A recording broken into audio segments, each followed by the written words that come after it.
Cristo declarou que a divina influência do Espírito deveria estar com seus seguidores até ao fim.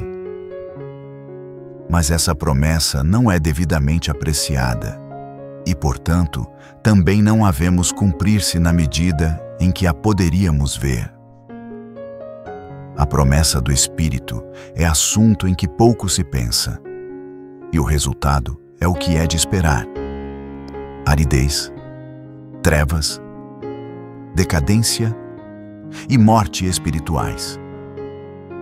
Assuntos de menor importância ocupam a atenção, e o poder divino que é necessário ao desenvolvimento e prosperidade da Igreja, e que traria após si todas as outras bênçãos, esse falta, conquanto oferecido em sua infinita plenitude. A mensagem que você vai assistir a partir de agora será apresentada pelo pastor Adolfo Soares e faz parte de uma playlist sobre o Espírito Santo que você pode encontrar no canal Nema Mensagens e Reflexões. Oro para que possamos conhecer mais o Espírito Santo, porque quanto menos conhecemos uma pessoa, menos nos envolvemos com ela. Precisamos saber quem é o Divino Consolador, e a Bíblia nos oferece o conhecimento necessário para alcançarmos esta graça. Se você deseja apresentar esta mensagem na sua igreja, você pode baixá-la em PDF logo abaixo, na descrição do vídeo. Antes, porém, eu quero te convidar a se inscrever no nosso canal agora mesmo e a compartilhar esta mensagem com seus amigos e familiares. Aproveite e deixe também o seu like e o seu comentário.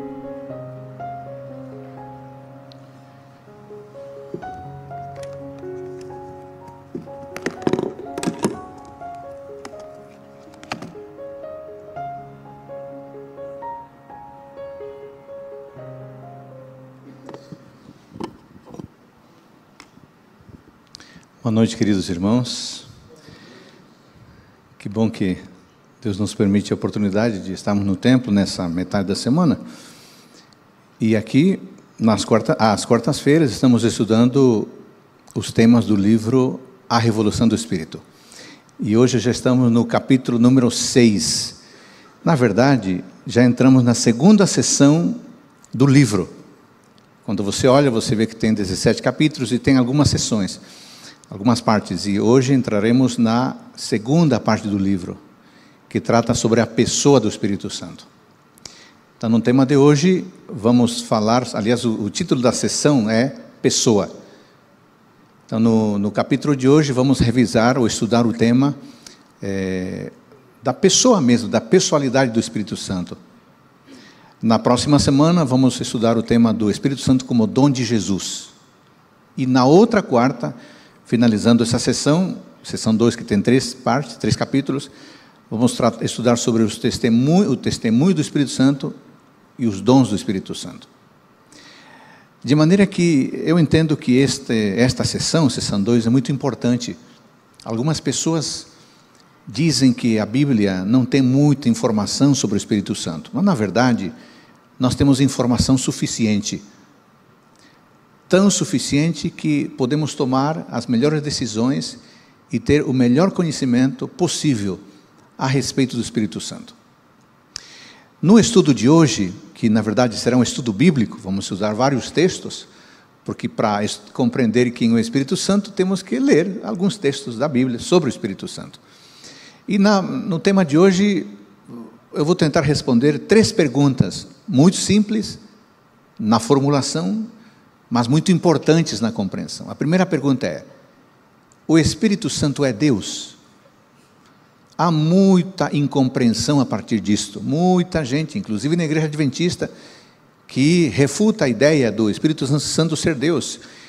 Na Bíblia nós temos suficiente informação para ter uma resposta clara. A segunda pergunta que vamos responder hoje é: o Espírito Santo é uma pessoa? Há muita má informação e desinformação sobre isso também. Mas, de novo, a Bíblia é tão clara, é tão didática para dizer a respeito da pessoa do Espírito Santo, E a terceira pergunta que vamos responder hoje é: qual é a relação do Espírito Santo com a Trindade? Há uma certa confusão a respeito do tema de como o Espírito Santo se relaciona com o Pai, se relaciona com o Filho, e tem muita gente criativa que, porque não estuda a Bíblia, começa a formular possibilidades. Mas e se isto? E se aquilo?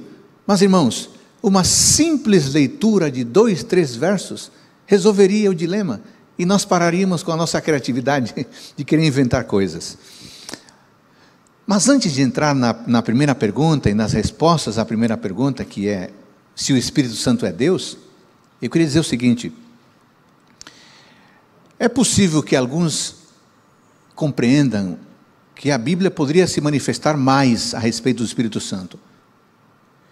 E de fato, quem pensa assim, talvez tenha razão mesmo.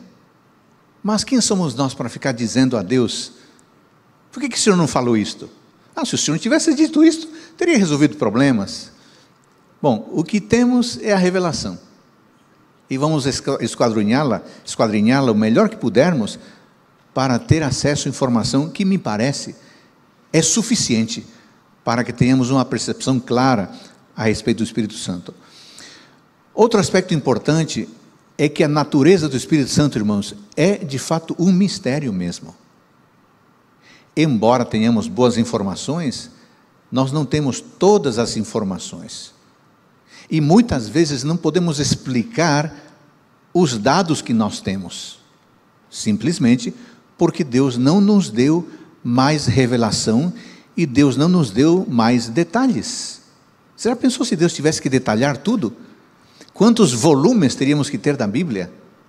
Quantos volumes só para o Espírito Santo, pastor Rubens? Mas Deus nos deu informação suficiente para que, em maturidade, possamos reconhecer que aquela luz que recebemos é o suficiente para não andarmos em trevas. Assim que, ao nos aproximarmos deste assunto, irmãos queridos, temos que fazê-lo com muito cuidado, porque vamos tratar de Deus, o Deus Espírito Santo. Imaginem vocês a nossa ousadia. Vamos estudar a pessoa do Espírito Santo. É muita ousadia da nossa parte, por isso temos que fazê-lo com humildade, com total reverência, com total respeito, porque trata-se da terceira pessoa da Trindade. Trata-se de Deus, o Espírito Santo. E qualquer empreendimento intelectual tem que ser feito como Moisés, simbolicamente tirando as sandálias dos pés e dizer: Deus, eu queria compreender melhor o Espírito Santo, por favor, me permita. É isso que nós vamos fazer nessa noite. Combinado assim? Então vamos para a primeira pergunta. A primeira pergunta é: o Espírito Santo é Deus? O Espírito Santo é Deus? Como eu disse anteriormente, temos evidências suficientes para dizer já de cara: sim, o Espírito Santo é Deus. E aqui poderíamos elencar dezenas de textos, mas eu escolhi apenas 6, que me parece são suficientes para embasar a resposta: sim, o Espírito Santo é Deus. Primeiro texto, Hebreus capítulo 9, versículo 14. Hoje vamos usar bastante a Bíblia. Você viu que na primeira sessão do livro foi mais histórica, mas agora é uma sessão bíblica. Então vamos lá, Hebreus capítulo 9, versículo 14. Você que está acompanhando a transmissão do culto em casa, você poderia ter a sua Bíblia também no trabalho. Você que está dirigindo agora, aí você não pode tomar a Bíblia, mas você escute, porque eu vou ler aqui, Hebreus capítulo 9, versículo 14. Muito mais o sangue de Cristo, que, preste atenção, pelo Espírito eterno, a si mesmo se ofereceu sem mácula a Deus, purificará nossa consciência de obras mortas, para servirmos a Deus vivo. Eu preparei um pequeno esboço, vamos ver se funciona aqui, um pequeno esboço. Olha aqui, ó. Esse é o tema de hoje. Então vamos lá, o Espírito Santo é Deus? Primeira resposta: sim, senhor. O Espírito Santo é chamado de Espírito Espírito eterno. Nunca é dito disso de João, nunca é dito isso de Daniel, nunca é dito isso do grande Davi, que é a pessoa da Bíblia a quem mais se dedica a capítulos da Bíblia, 66, fora as 50 e poucas menções a ele no Novo Testamento, em livros esparsos. Nunca é dito o Davi eterno. Mas é dito aqui, o que mesmo? O Espírito eterno. Qual que é a nossa dedução lógica? Que ele é Deus. Não se diria eterno se não fosse Deus. A segunda prova, o Espírito Santo pensa as coisas profundas de Deus. Vamos ver esse texto, 2 Coríntios, capítulo 2, versículos 10 e 11. 2 Coríntios, capítulo 2, versículos 10 e 11.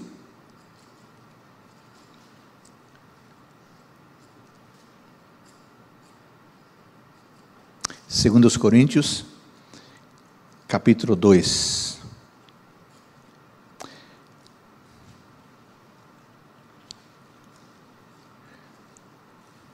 Porque o Espírito, eu não sei se agora eu tomei nota errada aqui, se é 2 Coríntios. Na verdade, é o 1 Coríntios 2. 1 Coríntios 2, tá? Mas Deus nos revelou pelo Espírito, porque o Espírito a todas as coisas perscruta, até mesmo as profundezas de Deus. Porque qual dos homens sabe as coisas do homem, senão o seu próprio Espírito que nele está? Assim, também as coisas de Deus ninguém as conhece, senão o Espírito de Deus. Esse texto é extraordinário. Esse texto diz que o Espírito Santo pensa as coisas profundas de Deus. Você já imaginou isso? Olha o finalzinho do texto. Assim também as coisas de Deus ninguém as conhece, senão o Espírito de Deus. Nós poderíamos perguntar a Jesus Cristo, o Filho, e ele falaria tudo sobre o Pai, o Deus Pai. Mas poderíamos perguntar ao Espírito, ele diria tudo sobre Deus, porque observou o verbo aí? Ele perscruta. Isso significa investiga com profundidade. O Espírito Santo é Deus, não temos dúvida. Terceiro argumento bíblico, Salmo 139, versículo 7, olha esse salmo extraordinário. O Salmo 139, versículo 7, diz de maneira muito clara: para onde me ausentarei do teu Espírito? Para onde fugirei da tua face? Isso é uma pergunta retórica, são duas perguntas retóricas que exigem uma resposta clara e simples, para nenhum lugar. Eu não posso me esconder do Espírito, eu não posso fugir do Espírito, porque se for por um lado, ele está lá, se for por outro lado, também está lá. Chamamos isso de onipresença. É somente Deus que é onipresente, que está em todos os lugares, que ocupa todos os espaços. Difícil entender e explicar isso, mas a Bíblia coloca de maneira clara. O Espírito Santo é onipresente. Nunca é dito isso de nenhum ser humano, mas é dito da Trindade. É dito especificamente aqui no texto do Espírito Santo. Quarto argumento, o Espírito Santo é onisciente. 1 Coríntios capítulo 2, versículo 10. Vamos lá para Coríntios. De novo.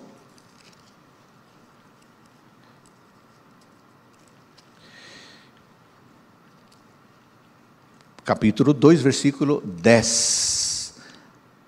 Mas Deus nos revelou pelo Espírito, porque o Espírito a todas as coisas perscruta, até mesmo as profundezas de Deus. Todas as coisas investiga, todas as coisas.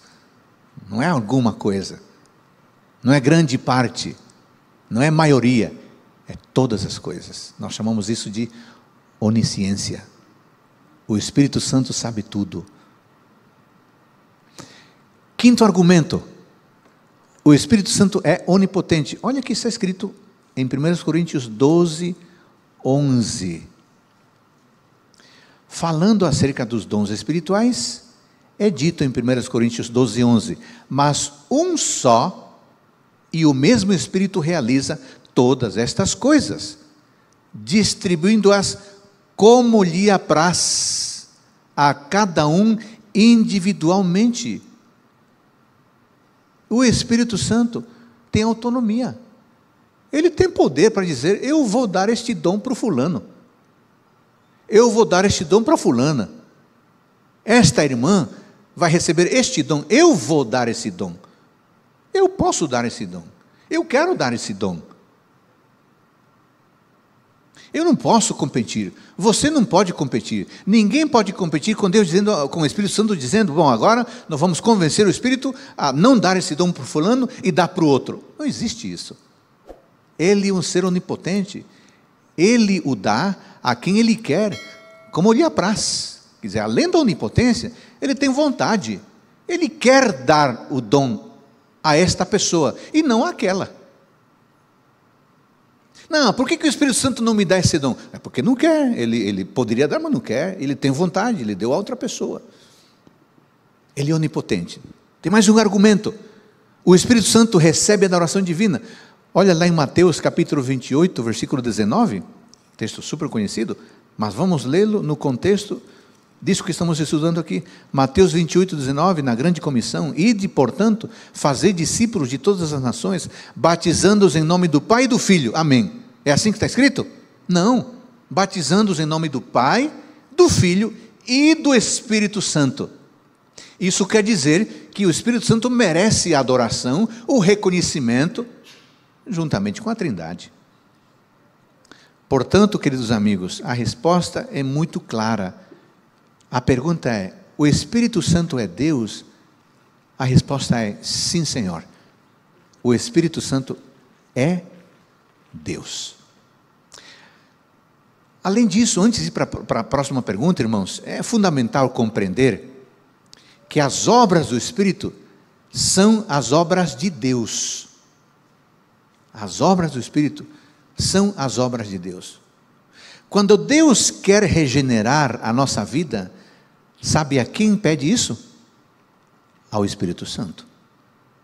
Quando Deus Pai quer transformar a nossa vida, sabe a quem pede isso? Ao Espírito Santo. Quando Deus Pai quer nos fazer de novo e nos nascer do alto, sabe para quem Ele pede isso? Para o Espírito Santo.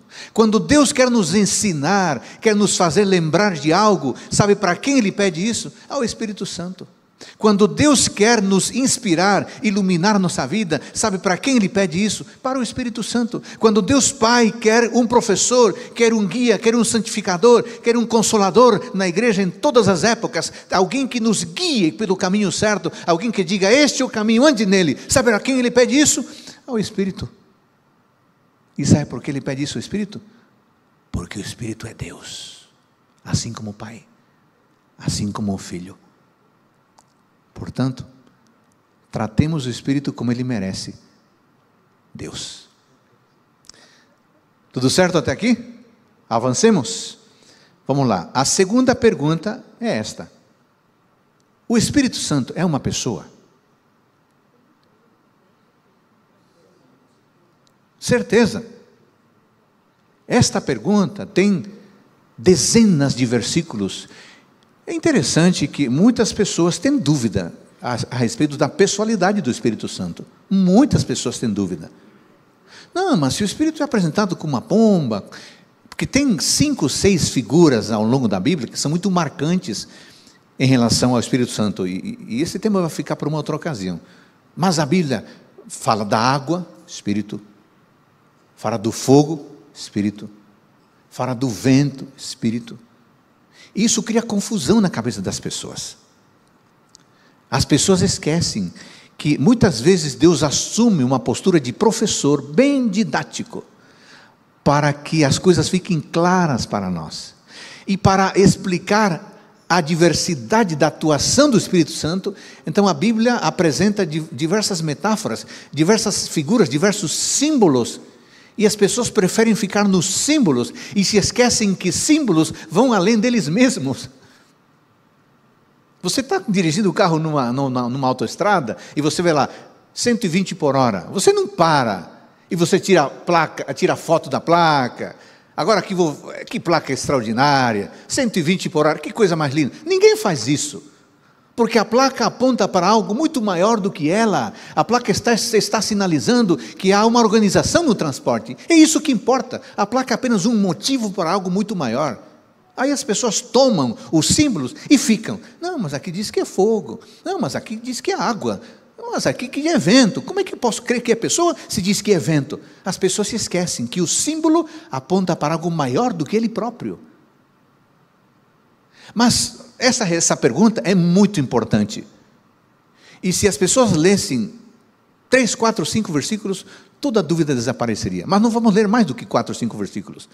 Eu dividi aqui a resposta em 4 sessões. A primeira é que o Espírito Santo possui e demonstra os atributos de uma pessoa. Então vamos lá. Por exemplo, o Espírito Santo é inteligente. O Espírito diz, segundo 1 Coríntios 2,10, que acabamos de ler, conhece e busca as coisas de Deus. O Espírito diz, Romanos 8,27, tem mente própria. E 1 Coríntios 2,13 diz que o Espírito Santo é capaz de ensinar. Vamos pegar esse último elemento. Ensinar. Quando alguém ensina, é porque conhece, né? Uma pessoa não pode se dar ao luxo de dizer, eu vou ensinar. Você vai ensinar o quê? Não sei. Eu não sei o que vou ensinar. Então não vai ensinar. Quem assume o papel de professor de alguma coisa é porque conhece alguma coisa. E se conhece alguma coisa é porque é inteligente. Então o Espírito Santo é inteligente, porque ele ensina, por exemplo. Se ele ensina, é porque ele conhece. Podemos dizer que uma força ensina e é inteligente? Podemos dizer que o vento ensina e é inteligente? Podemos dizer que o fogo ensina e é inteligente? Não. Só podemos dizer que é inteligente? Não algo, mas alguém. E o Espírito Santo é alguém. Portanto, é uma pessoa. Além disso, o Espírito Santo tem emoções. Uma força positiva não tem emoções. Um poder não tem emoções. O vento não se emociona. O vento é um fenômeno. Não tem sentimentos, não tem emoções. Vamos ler esse texto, Efésios 4:30. Esse texto é bonito. Efésios capítulo 4. Versículo 30. Gálatas, Efésios 4:30 diz assim: e não entristeçais o Espírito de Deus, no qual fostes selados para o dia da redenção. Não entristeçais o Espírito de Deus. Só se entristece uma pessoa. Coisas não ficam tristes. Fenômenos não ficam tristes, pessoas ficam tristes. E essa palavra que o apóstolo Paulo utilizou, entristecer, que traduzido como entristecer, significa que o Espírito Santo fica aflito. O Espírito Santo fica magoado. O Espírito Santo fica ofendido. Ficou mais claro, né? O texto está dizendo assim: por favor, não magoem o Espírito Santo. Ou, por favor, não aflijam o Espírito Santo. Ou, não ofendam o Espírito Santo. Irmãos, o Espírito Santo fica magoado. Há coisas que nós fazemos e o Espírito olha e diz: Adolfo, de novo, meu filho. Você já viu que isso não dá? Por favor, já falamos sobre isso. Não magoa meu coração. Eu acho que se a gente visse o Espírito Santo do nosso lado, magoando-se todas as vezes que falhamos, a gente não o magoaria com tanta frequência, né? Ele se magoa. Ele fica aflito. Não vai por ali, não entra nesse lugar, não escuta isso, não lê isso, por favor, não faça isso, eu já sei onde vai dar, não faça. Ele fica aflito, desesperado. Porque como é Deus, Ele sabe onde que vai dar tudo isso. As nossas escolhas erradas. Ele se ofende ele se ofende. É uma pessoa. O Espírito Santo tem vontade própria. E nós lemos esse texto, ele utiliza essa vontade para distribuir dons ao corpo de Cristo. Ele também direciona as atividades dos cristãos. Ele escolhe, ele decide. Só pessoas, só seres pensantes e inteligentes são capazes de decisão, de escolha. Está claro até aqui? Avançamos? O segundo corpo de argumentos para mostrar que o Espírito Santo é uma pessoa, é que o Espírito Santo tem atitudes de uma pessoa. Por exemplo, ele nos guia para ouvir a verdade. Vamos ler João 16, 13, por favor? João capítulo 16, versículo 13. João 16, 13. Quando vier, porém, o Espírito da verdade, ele vos guiará a toda a verdade. Aqui João está dizendo, com essa palavra guiará, está dizendo assim, o Espírito Santo vai ser professor de vocês. Esse é o sentido de guia.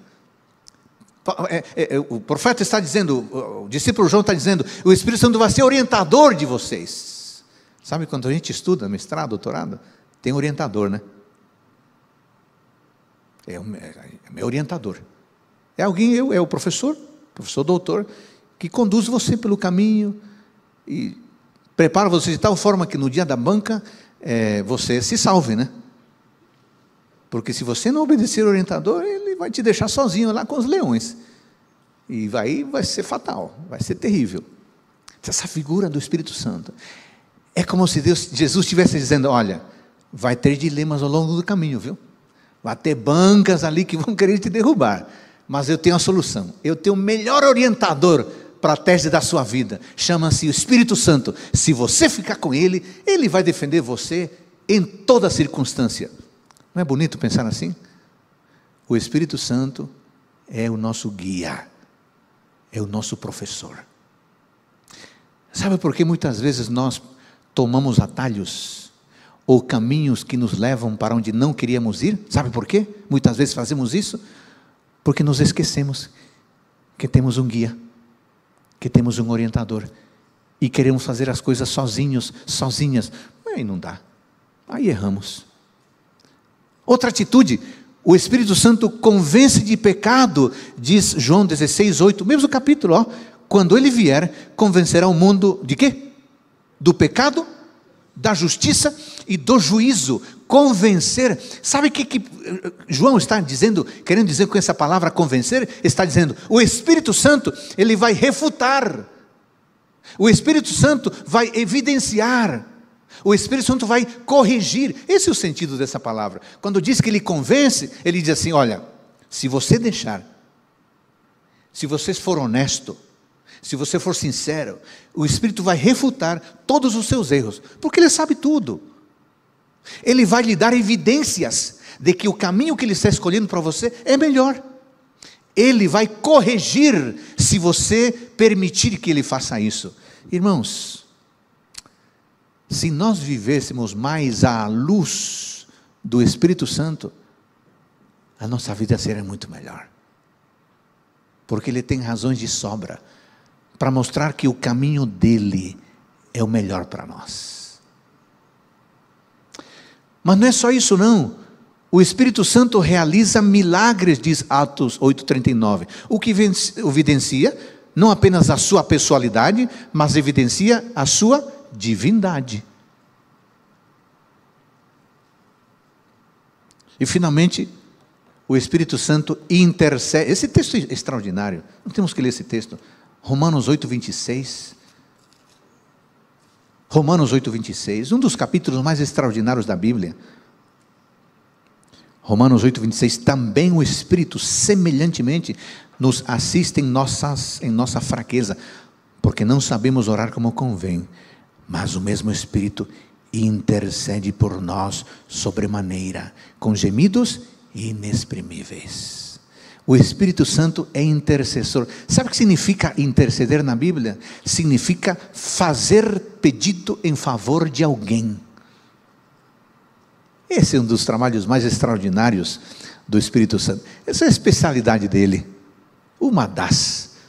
Talvez a que mais nos traz benefícios. O Espírito Santo, diz Paulo, intercede por nós com gemidos inexprimíveis, num linguajar que nenhum tradutor ou intérprete é capaz de compreender. Seres humanos são intercessores, ou podem ser intercessores. Logo, essa é uma atitude humana. E se o Espírito Santo intercede, faz pedido em nosso favor, quer dizer que ele tem a característica de uma pessoa. Um terceiro bloco de resposta para a pergunta se o Espírito Santo é uma pessoa é esse aqui. O Espírito Santo recebe atribuições que somente uma pessoa é capaz de receber. Por exemplo, Atos 10, 19, 21 diz que ele deve ser obedecido. Você obedece a pessoas. Atos 5,3 diz que é possível mentir a ele. Você se lembra, né? Vocês mentiram ao Espírito Santo. E logo depois diz, vocês mentiram a Deus. Você evidencia que ele é pessoa, evidencia que ele é Deus. Além disso, pode ser resistido. Uma pessoa pode simplesmente dizer, olha, eu sei, eu entendo, eu sei que o Espírito Santo é importante, mas eu não quero. Sai fora. Infelizmente o ser humano pode fazer isso. Por quê? Porque somos livres, tomamos decisões, dizemos sim ou não. Então o Espírito Santo pode ser resistido. É muito triste quando alguém resiste ao Espírito Santo, porque essa resistência contínua, essa resistência constante, sabe no que vai dar? Numa insensibilidade do ser humano, e lá na frente desemboca no pecado contra o Espírito Santo. Porque o Espírito Santo continua falando, mas nós somos tão insensíveis, ou ficamos tão insensíveis, que não somos mais capazes de ouvir o que ele tem a dizer. Tem mais, outra atribuição. Como já vimos, ele pode ser entristecido. Ele pode ser magoado, né? Ele pode ficar aflito. Pode se blasfemar contra ele. Você já pensou? A tragédia de alguém blasfemar, dizer palavras de baixo calão contra o Espírito Santo, logo aquele que intercede por nós com gemidos inexprimíveis. E finalmente, o Espírito Santo pode ser ultrajado. Sabe o que significa a palavra ultrajado? Insultado. O que a gente nota, irmãos queridos, é que a Trindade está tão interessada em nossa salvação, que se submete, neste caso o Espírito Santo, se submete aos piores tratos. Mas no fundo, ele quer conquistar o nosso coração. Sabe aquele rapaz, ou aquele homem, que olha para a menina e diz assim, essa vai ser a minha esposa. Por alguma razão ele colocou isso na cabeça. E ela o destrata, o maltrata, caçoa dele, mas ele acha que é a mulher da vida dele. E ele insiste, e não é que ele tinha razão mesmo. Lá na frente a menina descobre que ele é o homem da vida dele. Quantas histórias já encontramos desse jeito? E lá na frente, no futuro, ela diz, se você não tivesse insistido comigo, eu de fato não saberia o que estava perdendo. Que bom que você insistiu comigo. Que bom que você escreveu aqueles bilhetinhos durante 5 anos e não se importou em esperar a minha resposta. Muito obrigado por você me esperar. Tem casos assim. Pois é. O Espírito Santo é aquele pretendente que diz, essa irmã, eu a quero no céu. Insiste, porque a Trindade é isso, está envolvida plenamente em nossa salvação. E finalmente, irmãos queridos, o Espírito Santo se relaciona. É só pessoas que se relacionam, coisas não se relacionam, forças não se relacionam, poderes não se relacionam, Pessoas se relacionam. Por exemplo, olha aqui, ó. O Espírito Santo se relaciona com os apóstolos. Vamos ler Atos 15, 28? Atos capítulo 15, antes de Romanos, 15, 28. Olha que texto interessante.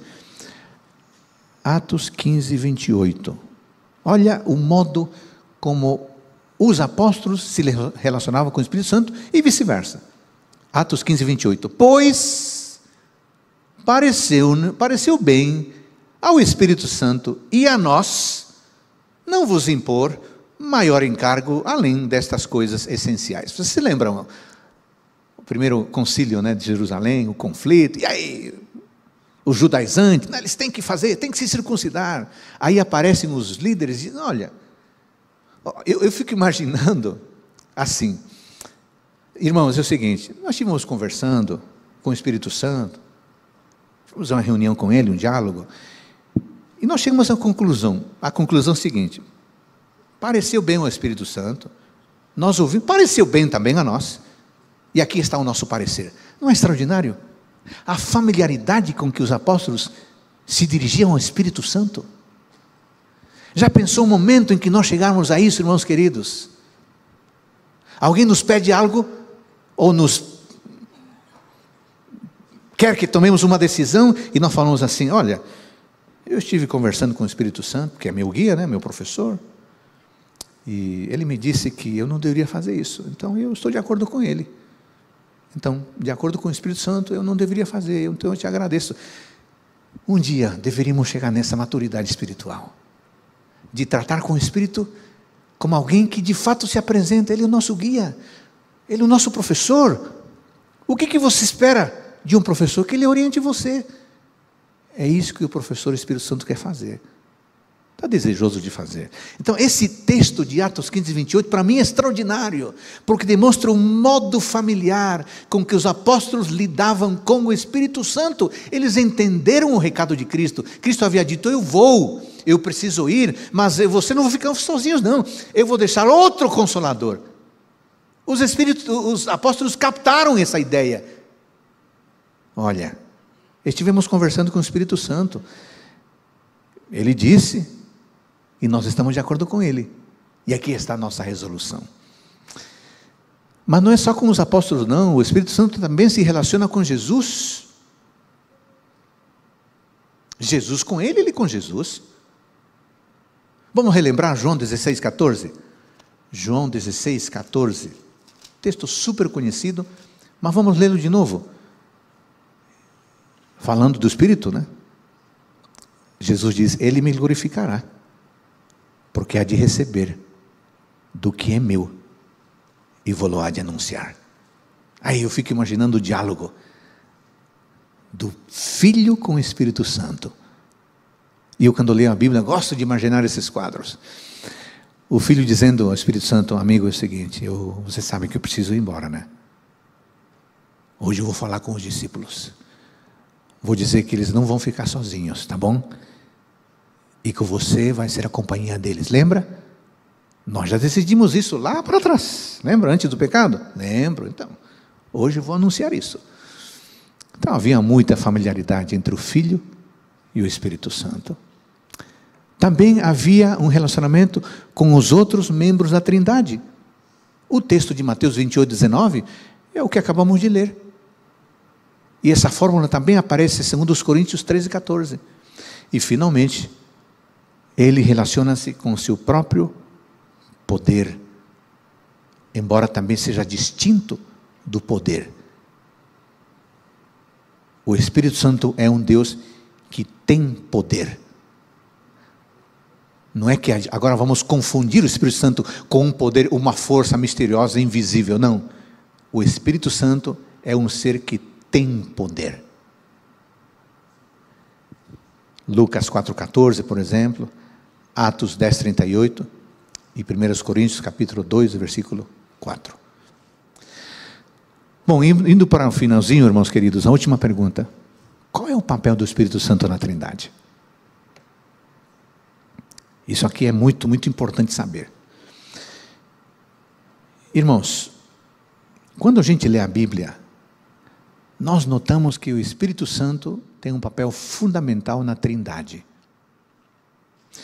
A ponto de a gente poder afirmar claramente o seguinte: o Deus Pai tem uma função diferente do Filho e do Espírito Santo. O Deus Filho tem uma função diferente do Pai e do Espírito Santo. E o Deus Espírito Santo tem uma função diferente do Pai e do Filho. Vamos tomar o exemplo de dois temas fundamentais para nós: criação e redenção. Quando a gente lê a Bíblia, a gente descobre que o Pai proferiu as palavras criadoras. Foi o Pai que falou. Mas a gente descobre que foi o Filho, o eterno Verbo de Deus, quem executou os decretos da criação. Então, por exemplo, João 1,3. Lá em Gênesis 1, o Pai está falando, certo? Mas veja o que diz João capítulo 1, versículo 1. No princípio era o Verbo, e o Verbo estava com Deus, e o Verbo era Deus. Ele estava no princípio com Deus. Todas as coisas foram feitas por intermédio dele, e sem ele, nada do que foi feito se fez. Observa, lá em Gênesis 1, o Pai fala as palavras criadoras para trazer o universo à existência. Mas aqui em João descobrimos que é o Filho que executa os decretos da criação. Todas as coisas foram criadas por meio dele. Colossenses 1,16, por exemplo. Então, o Pai tem uma função: ele fala, ele comanda. O Filho, ele executa os decretos comandados pelo Pai. Mas e o Espírito Santo? O Espírito diz lá em Gênesis 1 que se movia, ele pairava sobre a superfície das águas, diz Gênesis 1:2. O que significa isso? Ele estava sustentando, ele estava manifestando a presença imediata de Deus na sua criação. Salmo 33:6 aponta para isso. Salmos 139:7 também. Então, na criação, o que a gente observa? O Pai profere as palavras criadoras. O Filho executa o comando da criação. E o Espírito Santo sustenta todo o processo da criação. Quando vamos para o tema da salvação, vemos também distintas funções. Nós notamos que o Pai planejou a redenção. João 3,16. Porque Deus amou o mundo de tal maneira que, percebe? O Pai planeja, mas diz que o Pai envia o seu Filho ao mundo. João 3,16. Quando você olha para o Filho, você nota que o Filho obedece. Veja lá João capítulo 6, versículo 38. João capítulo 6, versículo 38. Porque eu desci do céu, não para fazer a minha própria vontade, e sim a vontade daquele que me enviou. O Pai envia. O Filho obedece, atende ao envio. O Filho realiza o envio. E o Espírito Santo? A gente vê que o Espírito Santo aplica, explica, faz tudo ter sentido. É por isso que Jesus falou: quando vier o Auxiliador, que eu vos enviarei da parte do Pai, o Espírito da verdade. João 15:26. É como se Jesus estivesse dizendo: olha, o Pai me enviou, eu atendi o envio do Pai, mas vai ter muita confusão por aí, viu? Vai ter muita mentira por aí. Eu estou enviando a vocês o Espírito Santo. Ele lhes ensinará a verdade. Isso mostra então que o Pai, no processo da redenção, ou como se diz em teologia, na economia da salvação, ou na sequência da salvação, o Pai planeja e envia. O Filho aceita o envio e executa a redenção. E o Espírito Santo faz tudo aquilo criar sentido, porque ele aplica a redenção em nossa mente, nos predispondo à vontade de tomar decisões. Assim, podemos dizer que o papel do Pai na criação e na redenção foi planejar, foi dirigir, foi enviar o Filho e o Espírito Santo. Por isso, a Trindade se relaciona de maneira extraordinariamente unida. E o Espírito Santo está lá, aplicando, explicando e fazendo com que tudo tenha sentido em nossa vida. Irmãos, indo para o final agora, eu queria dizer que precisamos experimentar o poder transformador desta pessoa maravilhosa chamada Espírito Santo. Como? Permitindo que Ele venha em nossa vida, convidando para que Ele atue em nosso coração, demonstrando vontade para colocar-nos à sua disposição e fazendo atividades que facilitem a atuação dEle em nosso favor. O primeiro passo que nós temos é dizer ao Espírito Santo: Espírito Santo, o Senhor é meu guia, o Senhor é meu professor, eu aceito, eu quero. Esse é o primeiro passo, mas não é suficiente. Temos que dar um passo a mais. E um passo importante é: eu vou me envolver com coisas que me colocam em contato com a Trindade. Por exemplo, toda vez que você abre a Bíblia, você está se colocando em contato com a divindade. Aí Deus Pai vai agir, Deus Filho vai agir, e Deus Espírito Santo, sobretudo, vai agir na sua consciência, para que você entenda, para que no final você se emocione, e você diga assim: poxa, eu já li tantas vezes esse salmo, mas hoje eu fui tocado. Claro que você foi tocado, amigo. O Espírito Santo estava falando com você. Como é que você não vai ser tocado? Toda vez que você se ajoelha, ou que você fecha os olhos, ou que você ora com os olhos abertos, você se coloca num caminho ou numa atividade que permite ao Espírito Santo agir em você. Toda vez que você se dispõe a testemunhar do amor de Deus a alguém, você se coloca no trilho do caminho do Espírito Santo. Não basta tomar uma decisão. Temos que fazer atividades que evidenciem que a nossa decisão é para valer. Eu queria terminar alertando algumas coisas para nós. Devemos evitar coisas em nossa vida que nos distraem e nos impedem de desfrutar a plenitude do poder do Espírito. Por exemplo, evitemos atividades que nos distanciam de Deus. Irmãos queridos, há músicas que não prestam, mesmo aparentemente cristãs. Faça uma limpa. Faça uma limpa. Veja lá a sua playlist, que música você tem lá?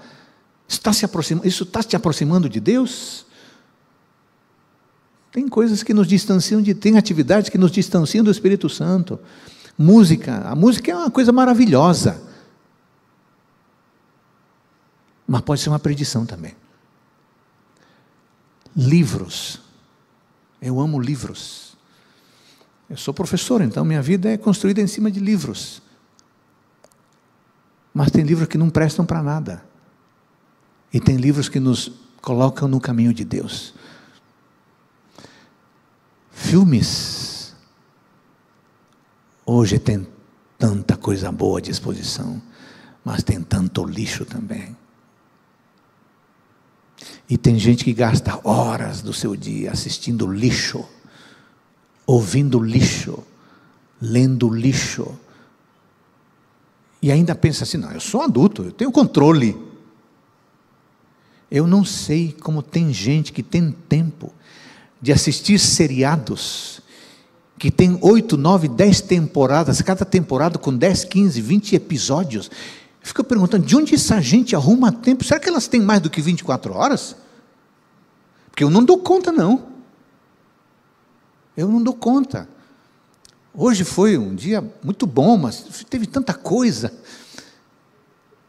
Precisei me preparar para o sermão, que já me tomou algum tempo. Tinha uma palestra das 5 às 6:30 da tarde, se não tomou, tinha que revisar. Tinha uma reunião das 2:30, revisando os textos do Reavivados por Sua Palavra, que preciso gravar na próxima terça-feira, 40, 50 filmes. O dia voou, quando de repente ali era um pastor Rubens, era 7:05, foi lá, saí doido de casa para vir para o culto. Como é que pode alguém gastar suas horas assistindo seriados e mais seriados, maratonando, e não tem 5 minutos para ler um trechinho da palavra?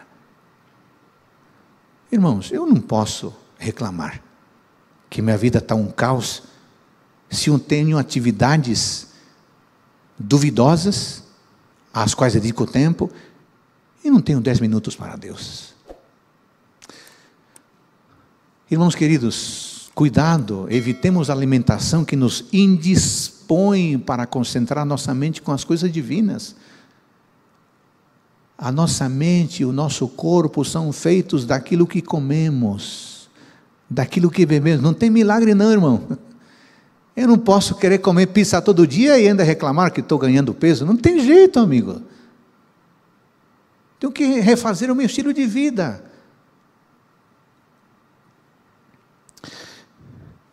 Evitemos o estilo de vida que nos torna seculares, insensíveis à voz do Espírito Santo.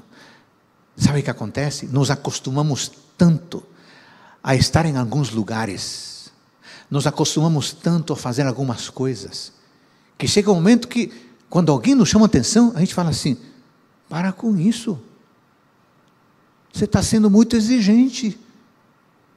É que nos acostumamos tanto uma vida secular, que quando alguém nos dá um recado, achamos ofensivo. Você está se metendo na minha vida. Você está se metendo onde não chamei. Eu não quero que você fique me podando. Não é podando não, amigo. Eu apenas estou te ajudando, para que você permaneça no caminho da vida eterna.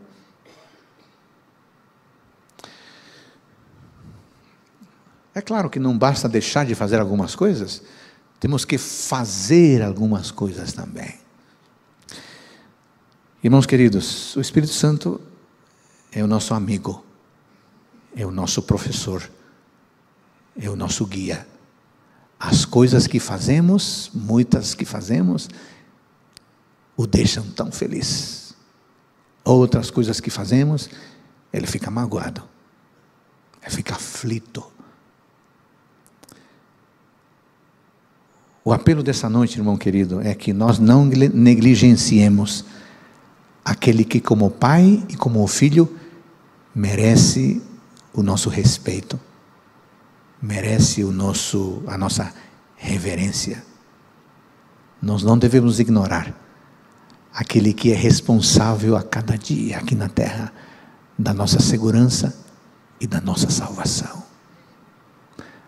O Espírito vai ter tanta coisa para contar de nós, porque Ele sabe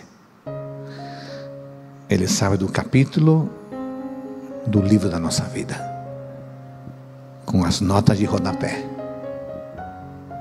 Que bênção, que Jesus não nos deixou órfãos, Ele deixou conosco a pessoa do Espírito Santo.